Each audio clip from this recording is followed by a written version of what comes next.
Live right now is Congresswoman Michelle Bachmann of Minnesota's 6th District, who says that the left-wing groups like ACORN and others are violating the public trust. Is this a threat to American democracy, Congresswoman?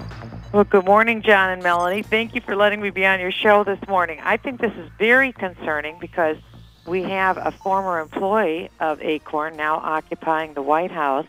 And as I had stated in your promo cut, ACORN has received $53 million between 1994 and today, but now, since President Obama has come into office, he is making available $8.5 billion with a B dollars to ACORN, an organization that is repeatedly under indictment for voter fraud in multiple states across the country. This is the last organization that should have the taxpayers' wallet open to them, but unfortunately, under President Obama, he is multiplying the amount of money available to them. Congresswoman, a two-part question. First, do you have any reason to believe that the White House and the Barack Obama team, if I can call it that, are in any type of regular communication with ACORN?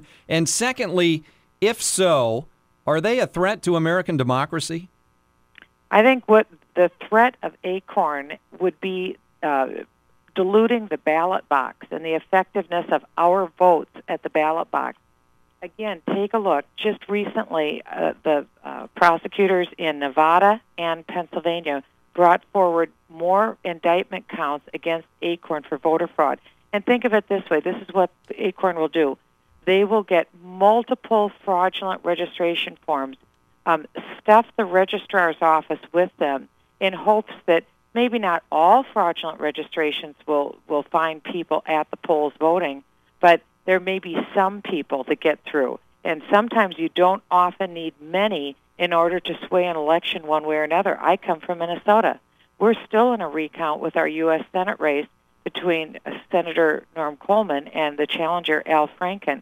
Senator Coleman won the race on Election Day, but that was challenged repeatedly over and over with what we feel may be fraudulent votes. And we're very concerned about what comes forward.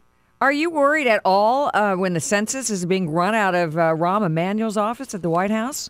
That's very concerning, and of course, because there was so much raised about that by the GOP, we saw that the White House said they would let the census go out of the White House and put it back into Commerce. Well, even though the census is in the Commerce, there's great concern that's being raised because now ACORN has been named one of the national partners, which will be a recipient, again, of federal money, and they will be in charge of going door to door and collecting data from the American public. This is very concerning because the mother lode of all data information will be from the census. And, of course, we think of the census as just counting how many people live in your home.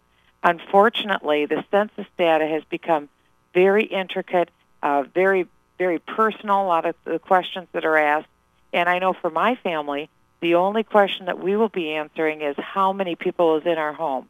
We won't be answering any information beyond that because the Constitution doesn't require any information beyond that. Okay, well, I'm going to take your hint then, and that'll save me some time. You know, I'm curious, and I know a lot of it comes via internet, especially since 9/11, but Capitol Hill, you guys get a lot of correspondence from your constituents up there.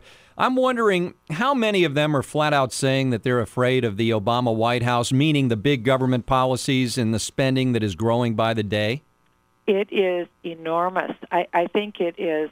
You can feel it bubbling to the surface. I know yesterday I spoke with my office back in Minnesota. We hold mobile office hours, and I was told that more people are coming to our mobile office hours just telling our representatives that they're very concerned about what's happening in our country. What can they do?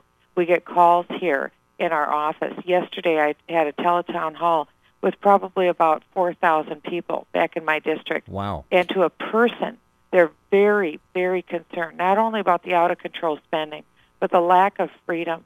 And they feel every day that they are less free in the United States.